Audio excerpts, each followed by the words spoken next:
행복한 교회 승리하는 성도 여러분, 하루의 성경 한 장 5분 메시지 30분 기도, 믿는 모든 사람으로 하여금 기도와 말씀 안에서 성숙하게 하는 함께하는 153 경건의 시간에 오신 것을 환영합니다. 오늘은 239번째 함께하는 153 2월 27일 토요일 주말 순서입니다.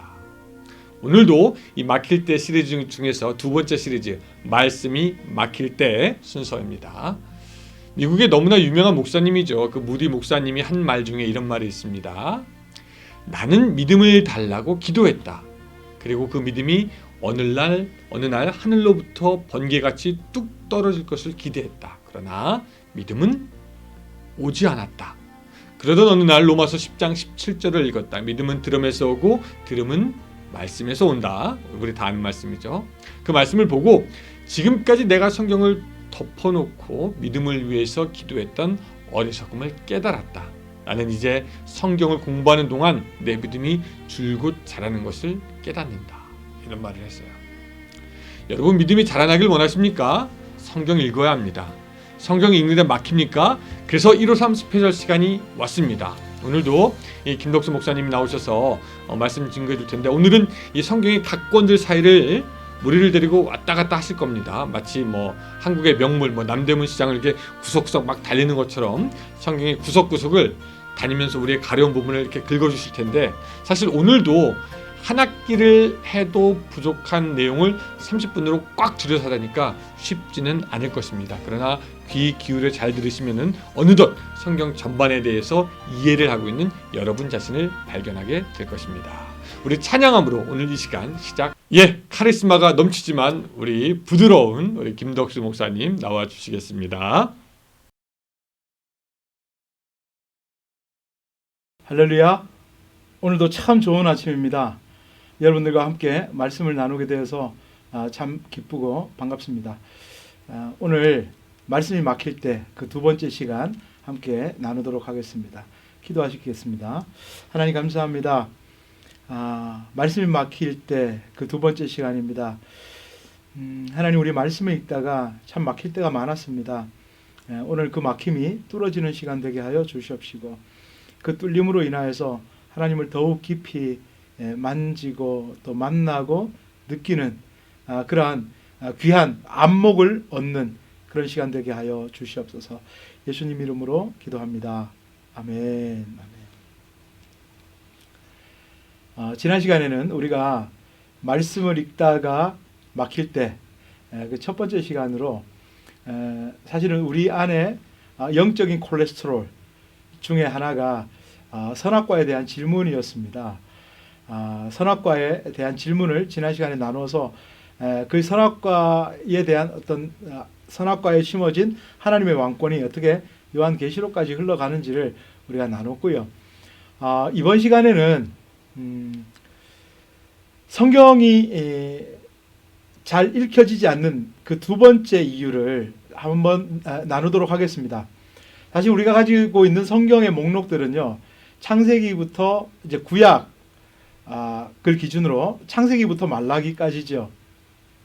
근데 창세기부터 창세기, 출애굽기, 레위기, 민수기, 신명기, 여호수아, 사사기, 룻기, 사무엘상하, 열왕기상하, 역대상하, 에스라, 느헤미야, 에스더, 여기까지가 역사서라고 합니다. 그래서 역사서를 한 동네 다 모아놓은 거예요. 그리고 중간에 그 묶어놓은 것이 우리 시가서지요. 역사서 다음에 이제 시가서가 한 동네 다 모여 있어요.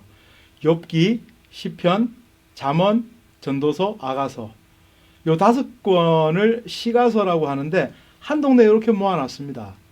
그리고 다음 동네에 가면 이사야부터 시작해서 말라기까지 이렇게 한 동네에 우르륵 모아놨습니다.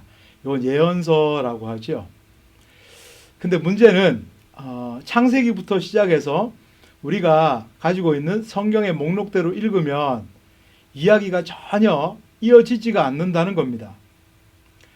에스더서 다음에 시가서가 나오는 욥기를 읽으면요, 이 이야기가 이어지지 않습니다. 시편, 잠언, 전도서, 아가서, 사실은 시가서기 때문에 그냥 읽어도 괜찮지만 아가서 다음에 나오는 이사야서를 읽으려고 하면 이야기가 흘러가지가 않아요. 장르도 다르고 또 시대도 다릅니다. 그래서 이렇게 읽으면 마치 이런 겁니다. 우리가 드라마가 1편부터 10편까지 있다고 하면 우리 1편을 보고 2편을 보고 3편을 보고 7편을 보고 5편을 보고 4편을 보고 9편을 보고 이렇게 왔다 갔다 하는 것처럼 그렇게 성경을 읽게 되는 겁니다. 그러니까 전혀 좀 결이 맞지 않는 듯하게 느껴지는, 물론 하나님의 말씀은 창세기부터 요한계시록까지 일관적인 이야기를 하십니다만은 제가 지금 말씀드린 것은 시간 순서대로 도무지 연결이 안 된다는 거예요. 그래서 우리가 성경을 읽을 때 많은 어려움이 있습니다. 읽다가 보면 도대체 이 얘기가 왜 여기에 나오는지 이해가 되지 않고요. 또 이런 경험들, 여러분 열왕기 상하를 읽다가 역대 상하를 읽으시면 똑같은 왕들의 이야기가 계속 나오고 이건 분명히 아까 죽었던 왕인데 또 살아나가지고 뭔가를 막 이야기하고요. 도대체 이건 어떻게 이해를 해야 되는지 모르겠습니다. 그래서 이런 부분들 어떻게 좀 해소를 할 수 있을까? 그래서 성경이 읽다가 막힐 때 그때 우리가 어떻게 좀 길을 찾아갈 수 있을까라는 것을 이번 시간에 제가 좀 준비를 했습니다. 그래서 할 것은 성경에다가 길을 좀 낼 거예요. 어떤 길을 낼 건가 하면 역사라고 하는 길을 낼 겁니다. 그래서 역사 순서대로 성경을 재배치하여서 역사 순서대로 나오는 그런 성경 목록에다가 시가서 또 예언서들을 그때 상황에 다 돌려보내서 그때 상황 속에서 그 예언서도 있고 또 시가서도 있는 겁니다. 그러면 성경이 너무너무 재밌는 한 편의 드라마처럼 흘러가게 돼요. 너무너무 재밌습니다. 현장감이 생깁니다. 그래서 제가 오늘 주어진 시간 동안 구약 성경에 흘러가는 이야기를 한번 좀 보여드릴 거예요. 여러분 처음에 성경책을 쫙 펴면 나오는 성경 목록이 창세기죠. 창세기부터 읽기 시작할 때 이제 관점 하나를 좀 소개해드리면요, 하나님의 나라라는 관점입니다. 그 창세기는 하나님의 나라가 이 땅에 세워지기 시작하는 그 첫 이야기인 겁니다. 사실은 하나님의 나라라고 하는 것이 눈에 보이지는 않습니다. 왜냐하면 하나님의 나라는 어떤 눈에 보이는 영토의 개념이 아니라 하나님의 통치의 개념이기 때문에 그렇습니다. 그래서 하나님의 통치를 기뻐하는 심령이 하나님의 나라고요. 하나님의 통치를 기뻐하는 교회가 하나님의 나라고, 하나님의 통치에 만족하는, 하나님의 왕권에 만족하는 그 모든 학교, 또 교회, 또 기업, 모든 곳이 하나님의 나라가 됩니다. 그런데 그 하나님의 나라를 사람들이 이해하기가 좀 힘들어요. 그래서 하나님께서는 이 땅에 하나님의 나라의 샘플을 세우세요. 다시 말씀드리면 아파트 이미 지어질 아파트를 미리 보여주는 그런 모델하우스가 있지 않습니까?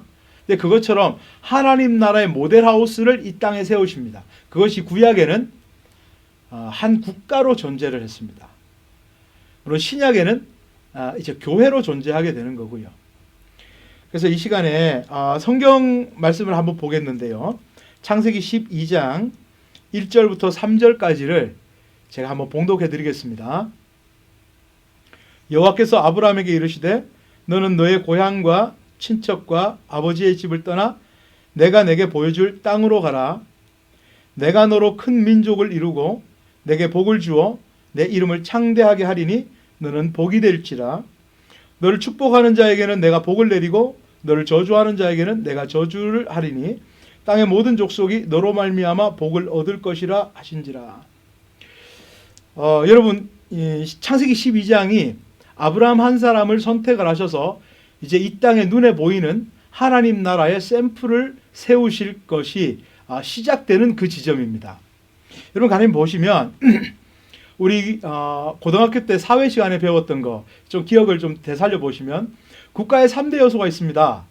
국가의 3대 요소는 국민이 있어야 되고요. 영토가 있어야 되고 또 주권이 있어야 됩니다. 법이 있어야 되겠죠. 그래서 창세기 12장 1절부터 보면 내가 내게 보여줄 땅으로 가라고 하죠. 땅, 영토 주시겠다는 겁니다. 2절 내가 너로 큰 민족을 이루겠다. 하나님께서 이루어 주실 거라는 겁니다. 주권이 누구에게 있는가? 하나님께 있다고 하고요. 큰 민족을 이루고 내게 복을 주겠다라고 말씀하셨습니다. 민족, 국민인 거죠. 이게 이제 국가의 3대 요소가 나왔습니다. 그래서 하나님께서는 이 지점부터 시작해서 하나님의 나라를 이 땅에 세워 가시며 하나님을 왕으로 선포하는 그 나라를 통하여서 세상 열국이 온 땅의 모든 족속이 그 복, 생명의 복을 받게 하겠다라고 하나님 작정하시고 이 땅에 하나님의 나라를 세우시는 거예요. 하나님의 나라의 샘플인 거죠. 모델하우스인 겁니다. 자, 그 이야기가 이제부터 시작이 됩니다. 그래서 성경을 열면 이제 창세기, 하나님 나라의 국민 만드시는 이야기입니다. 창세기 12장 이후에는 주인공이 세 사람입니다. 아브라함, 그 다음 이삭, 그리고 야곱이 등장을 하죠. 물론 더 많은 사람이 등장을 합니다. 더 많은 사건이 일어납니다. 그러나 그 중에서 하나님께서 우리에게 보여주시고자 하는 건 아브라함 같은 사람이 어떻게 하나님 나라 국민 될 수 있는가? 이삭과 같은 사람이 어떻게 하나님 나라 국민 될 수 있는가? 야곱과 같은 사람이 어떻게 하나님의 나라의 국민 될 수 있는가? 이거를 보여주기 위한 사건들로 우리는 봅니다. 제가 드리는 말씀은요. 이렇게 보는 관점이 맞고 다른 건 다 틀리다는 말씀이 아니에요. 우리가 성경을 읽어갈 때 한 가지 낄 수 있는 관점을 보여드리는 겁니다. 아브라함, 하나님의 말씀에 순종했던 사람. 이삭이 죽어야 됐지만 이삭은 대속의 은혜를 모리아산에서 경험한 사람이죠. 그런 사람이 하나님 나라 국민 되는 겁니다. 야곱 같은 사람이요. 도대체 어떻게 사기꾼인 야곱이 하나님 나라 국민 될 수 있습니까? 전적인 하나님의 은혜입니다. 하나님의 은혜로 국민 되는 겁니다. 자, 그렇게 야곱의 가족 70명이 애굽으로 이민 들어가는 것으로 창세기는 끝이 납니다. 그리고 이어지는 이야기는 이제 출애굽기로 이어지죠. 창세기 위에 조그맣게 세모로 떨어져 있는 욥기 이렇게 되어 있는데 욥은 한 족장의 이야기입니다. 아브라함 어간에 살았던 한 족장의 이야기이기 때문에 창세기 위에 욥기가 이렇게 위치하게 되고요. 창세기 이후에 성경의 큰 흐름은 출애굽기로 넘어갑니다. 출애굽기를 열었더니 창세기와 출애굽기 사이에는 종이는 한 장이 넘어가지만 시간은 수백 년이 흘러가죠. 야곱의 가족 70명이 애굽으로 이민을 갔다가 출애굽할 당시에 인구의 숫자를 열어봤더니 장정만 60만 3,550명이 되었습니다. 그러니 합리적인 추산으로 부녀자와 노약자 다 합치면 대략 200에서 250만 명 정도의 국가급의 인구가 되는 것입니다. 그래서 하나님께서는 창세기를 통해서 하나님 나라의 국민을 만들어 주신 겁니다. 애굽이라고 하는 인큐베이터를 통해서 하나님 나라의 국민을 만들어 주셨고요. 출애굽기에는 모세라고 하는 한 사람을 통하여서 만들어진 국민을 시내산으로 인도하여 시내산에서 하나님 나라의 국법을 주십니다. 하나님 나라의 컨스티튜션, 그거 율법이죠. 다시 말씀드리면 하나님 나라의 주권은 하나님께 있다라고 하는 것을 보여주시는 겁니다. 그러니까 율법이라고 하는 것, 그것을 요약한 것이 10계명입니다. 그래서 10계명은 하나님께서 내가 이 나라의 주인이니 너희들은 내 말 잘 듣지 않으면 가만히 두지 않을 거야 라는 게 아닙니다. 하나님의 율법의 그 법정신은요, 사랑입니다. 그래서 첫 번째 계명부터 네 번째 계명까지는 어떻게 우리가 하나님을 사랑할까? How to love God. 그리고 또 다시 말씀드리면 하나님을 사랑하는 자의 삶에서 드러나는 symptom, 증상들입니다. 하나님을 사랑하는 사람은 하나님 외에 다른 신을 두지 않지요. 자기를 위해 우상 만들지 않지요. 하나님의 이름을 망령되이 이끌지 않지요. 안식일을 기억하여 거룩하게 지키지요. 하나님을 사랑하는 자의 삶에서 이런 증상이 나타나고요. 또 하나님을 사랑하는 자는 그 삶 가운데 이웃을 사랑하는 증상들이 그렇게 나타나는 겁니다.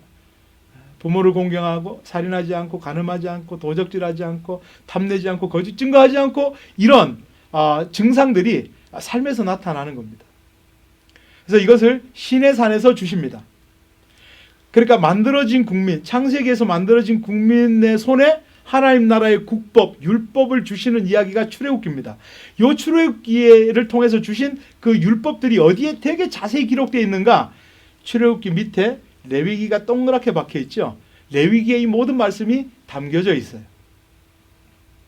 자, 이제 율법, 국법을 받은 국민들이 이제 땅을 찾으러 가는 이야기가 민수기입니다.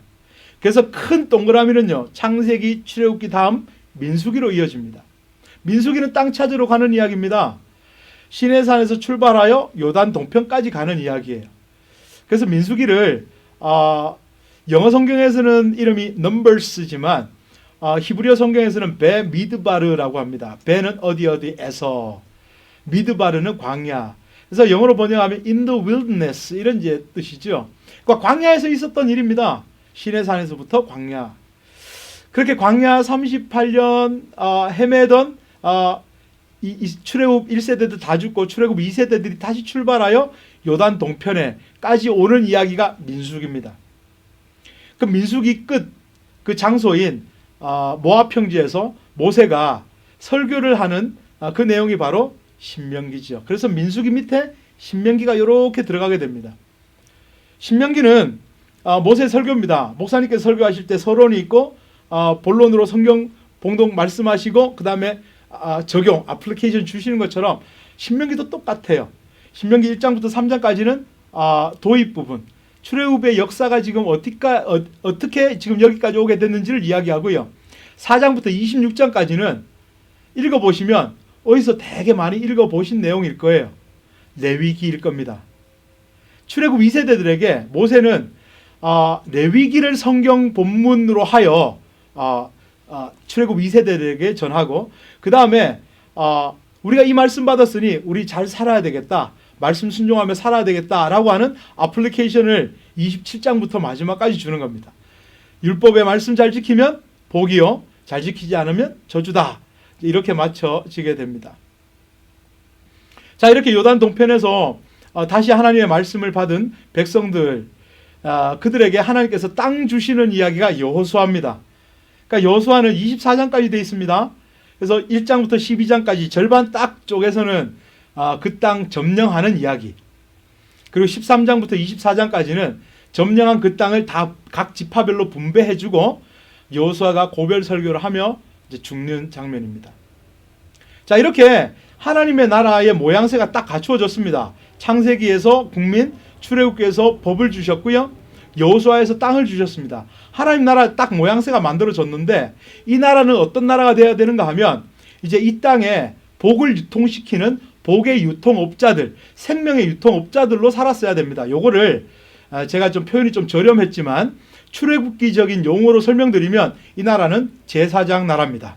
제사장은 의로운 하나님과 죄인된 인간 사이에 서서 그 둘을 연결시켜 하나님의 말씀과 하나님의 생명을 전달하는 그 통로죠. 그래서 그 나라는 제사장 나라가 되어야 했습니다. 자, 그러면 주신 율법대로 하나님을 사랑하고 이웃을 사랑하면서 살면, 그래서 하나님의 왕권을 인정하면 그 나라는 제사장 나라였는데 그들이 어떻게 살았나를 보여주는 말씀이 사사기입니다. 사사기 한 줄 요약하면요, 21장 25절이에요. 그때 이스라엘의 왕이 없으므로 각기 백성이 자기 소견에 오른 대로 행하였더라. 근데 그 땅에 왕이 없었습니까? 왕이 있었습니다. 단지 눈에 보이지 않았지만 하나님이 왕이셨습니다. 근데 백성이 자기 소견에 오른 대로 행하며 살았어요. 왕 달라고 소리칩니다. 그때 하나님께서 그래, 그러면 너희가 눈에 보이는 왕을 주면 너희들이 나를 잘 섬기겠니? 라고 하며 왕을 찾아내는, 하나님의 마음에 합한 왕을 찾아내는 이야기가 바로 룻기입니다. 그래서 룻기는 장례식으로 시작합니다. 엘리멜렉이 죽고 또 말론과 기럇이 다 죽는 장례식으로 시작하지만 그 마지막 룻기 4장은 족보로 끝나죠. 누가 누굴 낳고 누가 누굴 낳고 생명의 낳음으로 끝납니다. 이제 그 안에 하나님 나라의 그 복음이 어떻게 우리를 살려내는지를 보여주시면서 마지막에 찾아내는 인물, 족보 마지막에 등장하는 인물이 바로 다윗이죠. 그래서 흘러가는 이야기는 룻기 다음에 흘러가는 이야기는 사무엘 상하, 다윗 이야기로 넘어갑니다. 그 책 이름이 사무엘 상하라서 우리는 살짝 속을 수 있습니다. 사무엘에 관한 이야기인가? 아니요. 사무엘이 등장을 합니다. 근데 사무엘은 다윗을 등장시키는 역할을 하는 사람이에요. 산파와 같은 사람입니다. 사무엘 상하는요, 안에 내용이 다 다윗 이야기예요. 사무엘 상은 다윗이 왕이 되기 전까지 이야기, 사무엘 하는 다윗이 왕이 되고 나서의 이야기. 다윗은 왕이었지만 자기는 대리 통치자임을 날마다 고백했던 사람입니다. 그래서 하나님, 저는 대리 통치자예요. 진짜 하나님은 왕이세요. 이게 어디에 나타나 있는가 하면 시편에 고스란히 담겨져 있습니다. 그러니까 시편은요, 다윗의 통치 철학이라고도 볼 수가 있습니다. 다윗은 기쁠 때나 슬플 때나 어려울 때나 억울할 때나 환난을 당할 때나 전쟁에 임할 때 모든 상황 속에서 그는 하나님 앞에 나아갔습니다. 하나님께 여쭙고 하나님의 음성을 기다리며 하나님의 처분대로 행했던 그런 다윗이었죠. 그래서 사무엘 상하 위에 시편이 이렇게 앉아 있고요. 그래서 사무엘 상하를 읽으며 우리는 대부분의 시편을 이때 읽게 됩니다. 하나님께서 사무엘 상하를 통해서 하나님 마음에 합한 왕 다윗을 딱 세워놓으셨고, 그 뒤에 이어지는 이야기는 이제 열왕기 상하로 넘어가죠. 열왕기 상하는 다윗 이후의 왕, 즉 다윗의 아들 솔로몬부터 시작하여 또 나라가 북방 이스라엘, 남방 유다로 그렇게 또 갈라지며 또 북방 이스라엘이 망하고 남방 유다가 망하는 그런 이야기로 끝이 납니다. 그러니까 하나님께서는 사무엘 상하에서 다윗을 모델로 딱 세워놓으신 거예요. 그래서 잘한 왕들에게는 야, 너 참 다윗처럼 잘하는구나 이렇게 말씀하셨고요. 잘 못하는 왕들은 야, 너는 여로보암의 길로 행하고 또 아합의 길로 행하는구나, 이렇게 이제 말씀하시는 겁니다. 그래서 열왕기 상하 시작되면서 솔로몬은 처음에는 참 이렇게 아버지 다윗의 길을 쫓아서 믿음 생활을 잘했습니다. 그때 편집된 그런 시가서들이 잠언, 전도서, 아가서지요. 그래서 열왕기 상하 위에 이렇게 위치하게 되고요. 열왕기 상하 밑에 보면 12권 이렇게 빨간 네모가 있죠. 요거는 예언서입니다. 요때 예언서가 우르륵 몰려 나옵니다. 여러분, 예언서가 필요한 이유가 뭘까요? 물론 근본적으로는 하나님의 말씀을 우리에게 전해주시기 위함입니다. 이거 맞습니다. 그런데 하나님께서 굳이 예언자들을 보내셔서 우리에게 말씀하시는 이유는 이스라엘 백성들이 하나님의 말씀대로 잘 살고 있을 때가 아니라는 겁니다. 그러니까 우리도 자녀를 키우다 보면 자녀들이 뭔가 잘못하고 부모님의 마음을 속상하게 할 때 야단을 치시잖아요. 그렇죠? 그것처럼 하나님께서도 이스라엘 백성들이 어긋난 길로 가고 있을 때 하나님의 사람들, 예언자들 보내서 거룩한 잔소리를 하시는 것입니다. 그래서 예언서들을 읽다 보면 이게 참 내용이 좀 쉽지가 않거든요. 냉탕과 온탕을 반복해서 왔다 갔다 하는 것처럼 막 혼날 거다, 심판받을 거다, 징계받을 거다라는 얘기를 막 하시다가 또 회복해 주실 거란 얘기도 하시고, 어떻게 우리를 이걸 이해를 해야 될까? 여러분, 예언서를 읽을 때는요, 이것만 기억하시면 되겠습니다. 이때 예언서가 등장할 때는 이스라엘 백성들이 잘못 살고 있을 때다. 이제 이것이 정리가 됐으면, 그러면 잘못 살고 있을 때 하나님께서 하시는 그 거룩한 잔소리의 첫 번째 메시지는 야, 니네들 그렇게 살면 망하는 거야 라는 메시지일 수밖에 없어요. 그렇게 살면 망해. 그렇지만 하나님은 그들 가운데 예언자들 보내셔서 말씀을 전하는 이유는요, 징계하시고 심판하시는 것이 목적이 아닙니다. 그들이 돌이켜서 다시금 생명 누리게 하시는 것이 목적이에요. 그들을 다시 회복시키시는 게 목적입니다. 그래서 예언서는 요 두 가지 렌즈예요. 심판하시나 구원하시는 하나님, 징계하시나 회복하시는 하나님. 그래서 예언서를 요 안경을 끼고 읽어보시면 이제 예언서가 조금 더 쉽게 여러분들에게 열려질 겁니다. 그런데 너무나 안타깝게도 하나님께서 야, 너희들 그렇게 하면 망한다 라고 계속해서 끊임없이 말씀하심에도 불구하고 그들은 세상의 길, 세상의 가치, 바알과 아세라 그 길을 떠나지 않고 그대로 머물렀습니다. 하나님을 등졌습니다. 그래서 그들은 하나님께서는 아슈르와 바벨론을 사용하셔서 북방 이스라엘을 망하게 하시고 남방 유다를 망하게 하셨습니다. 자, 그럼 여기서 우리가 한 가지 질문을 해야 됩니다. 하나님의 나라, 그 나라의 주인은 하나님이신데 그 하나님의 나라가 지금 망했습니다. 그러면 하나님께서 그 나라 지킬 힘이 없어서 망하셨나요? 망하게 됐나요? 이제 그런 질문이 들고요. 그럼 하나님의 나라가 도대체 왜 망했는가? 이런 질문도 들고요. 또 지금까지 그러면 하나님의 나라라는 관점으로 성경을 읽어오다가 이제 북방 이스라엘, 남방 유다가 망했으니까 길을 잃었습니다. 길이 끊겼어요. 망했으니까 끝입니까? 이런 질문들이 들지요. 예, 그 질문들에 대해서 하나하나 답변해 주시는 예언서가 예레미야, 다니엘, 에스겔입니다. 예레미야서는요, 그 예언의 내용도 있지만 실제 역사도 그 안에 많이 함유를 하고 있습니다. 그러면서 예레미야가 전했던 하나님의 말씀이 굉장히 많이 등장을 하는데요. 예레미야는 이렇게 이야기합니다. 하나님께서 예레미야를 통해서 뭐라고 하시는가 하면 내 나라는 망한 거 아니다. 지금 징계받고 있는 중이다. 내 나라 70년 지나면 내가 회복시켜 줄 거다. 이런 말씀을 하십니다. 자, 그러면 지금 하나님의 나라 망한 거 아닙니다. 지금 징계받고 있는 중이래요. 자, 그러면 그렇다면 하나님의 나라는 하나님께서 지킬 힘이 없어서 그렇게 망한 게 아니네요. 예, 그걸 다니엘서에서 이야기하고 있습니다. 다니엘서에서 느부갓네살의 신상, 그 꿈을 해석해주며 오고 오는 제국들의 역사를 훤히 꿰뚫고 계시며 사람의 손에 의하지 않은 뜨인 돌이 신상을 쳐서 그렇게 심판하시고 결국은 그 뜨인 돌이 온 태산을 이루어 온 땅에 가득하게 되는 그것이 바로 하나님의 나라라고 하나님께서 말씀해 주셨습니다. 그러니까 세상의 모든 오고 오는 제국의 역사까지 꿰뚫고 계시는 하나님은 실제로 역사의 주인이시며 그분이 진짜 왕이시라는 겁니다. 그 나라는 하나님께서 지킬 힘이 없어서 망한 게 아니라는 것을 다니엘을 통하여 말씀하시고요. 그럼 망했으니까 끝입니까? 아니라는 겁니다. 그것을 에스겔을 통해서 말씀해 주십니다. 에스겔의 내용은요, 성전의 무너짐과 성전의 재건입니다.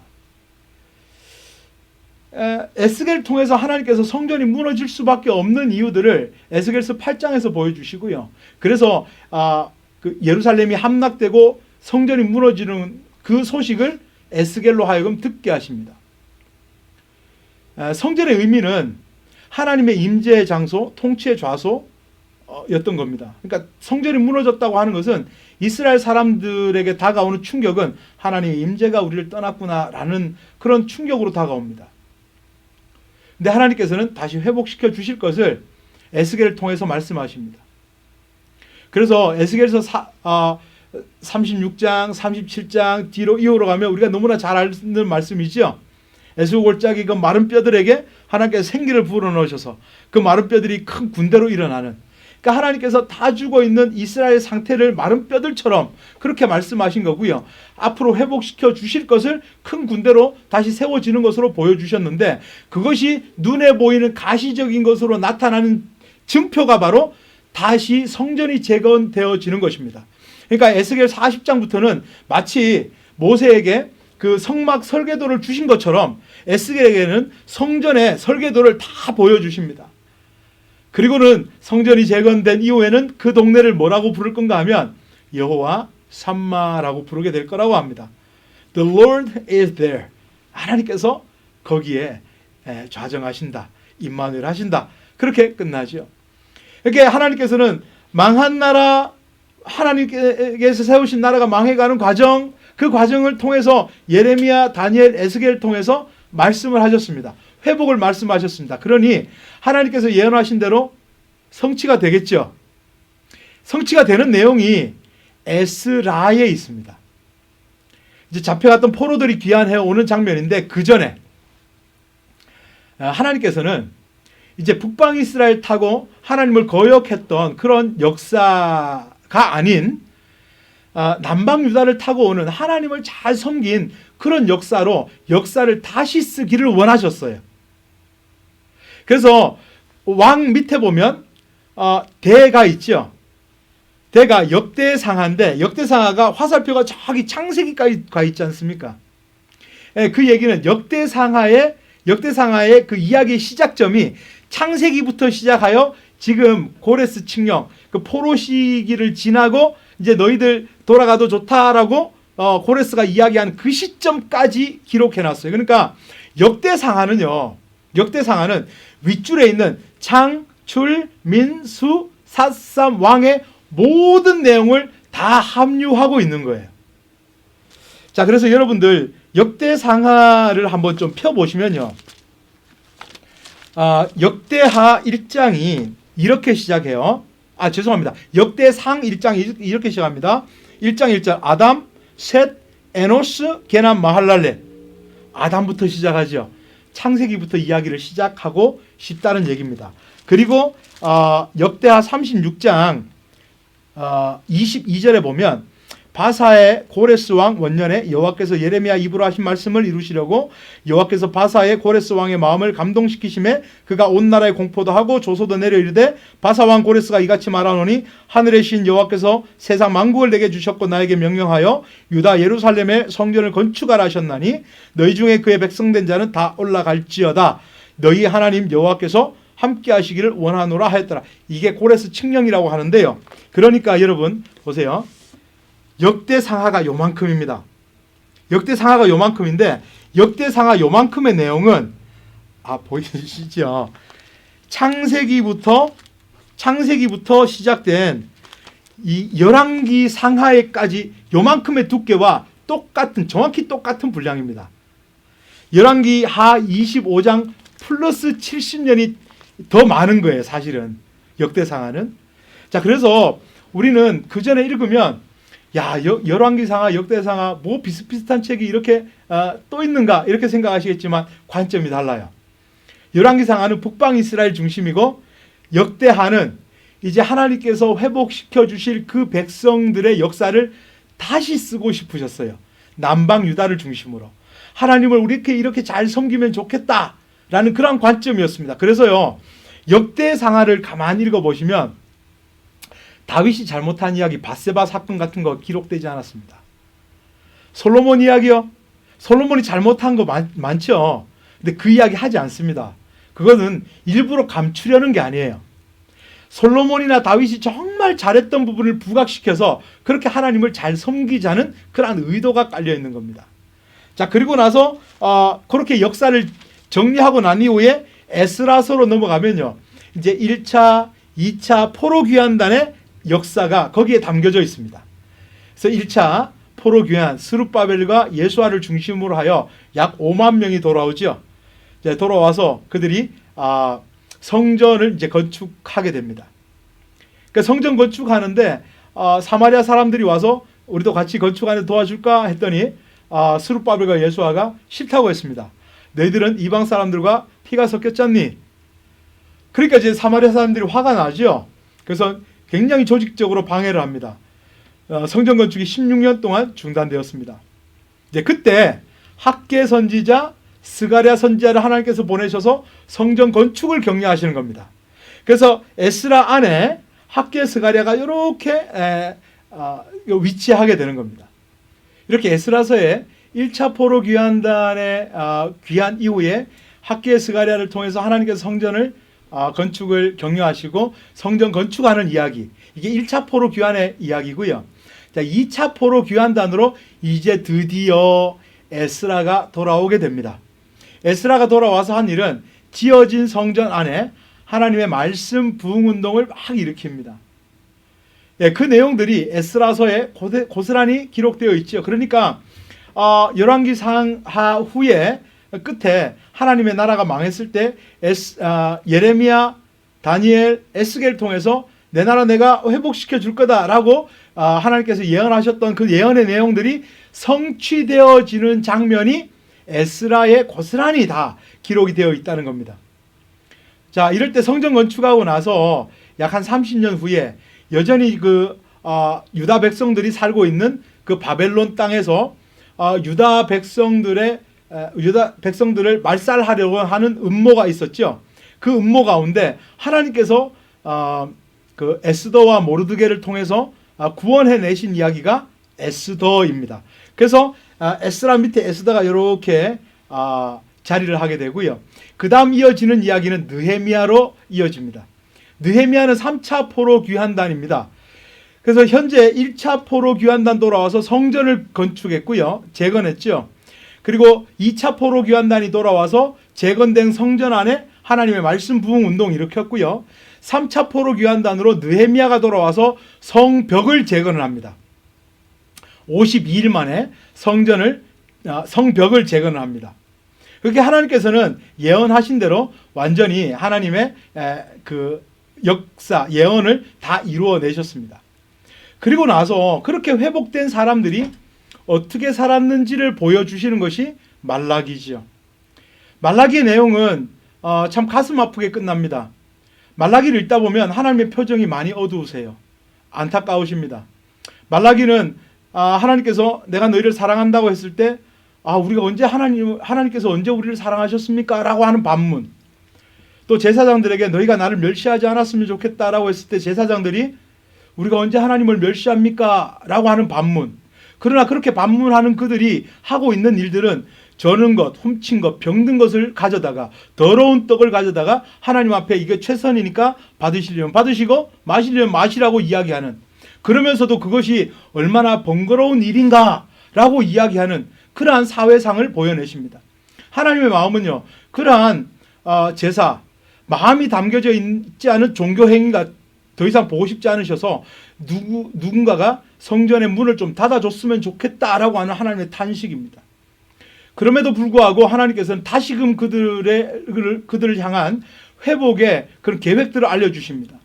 말라기 3장, 하나님께서 이 땅에 오시기 전에 예비하실 사자를 미리 보내실 것.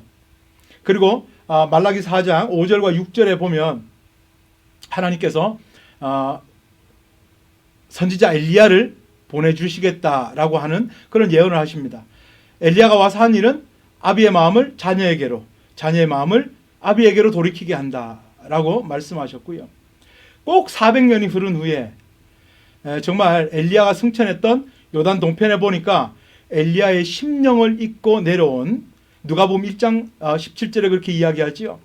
세례 요한이 엘리야의 심령을 잇고 이 땅에 와서 아비의 마음을 자녀에게로 돌이키게 하였다라고 합니다. 그렇게 하나님께서 하나님의 그 계획과 하나님의 은혜를 중단 없이 이렇게 이어가고 계십니다.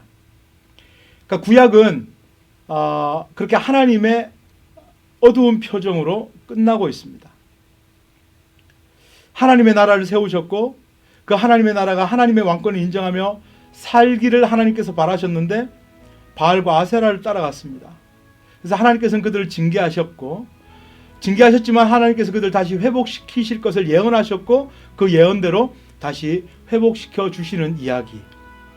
그럼에도 불구하고 그들은 또다시 하나님과 어긋난 길로 가고 있을 때 하나님은 그들에게 다시 회복의 메시지를 주시는 것으로 구약은 끝이 납니다. 여러분, 이렇게 구약의 이야기는 흘러갑니다. 그래서 지금 1편부터 10편까지 순서대로 완결편을 이렇게 한번 쭉 훑어봤습니다. 여러분, 이 이야기를 기억을 하시고 이제 성경책을 펴시면 사실은 이 이야기 또 역사가 흘러가는 그 길을 따라서 읽으시다 보면 이제는 막혔던 부분들이 조금 해소가 되시는 그런 것을 경험하실 수 있으시겠습니다.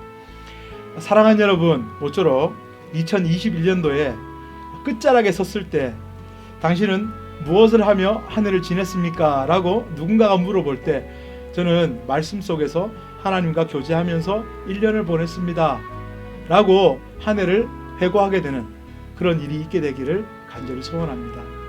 기도하시겠습니다. 하나님, 감사합니다. 우리의 눈을 열어 하나님의 말씀을 보게 하시고 또 하나님의 말씀이 읽혀지게 하시고 또 이해되게 하시고 그 길이 뚫려지게 하시니 주님 감사합니다. 역사라는 길을 따라 그 뚫려진 그 성경 한 발짝 한 발짝 한 걸음 한 걸음 오늘부터 나아가기를 원합니다.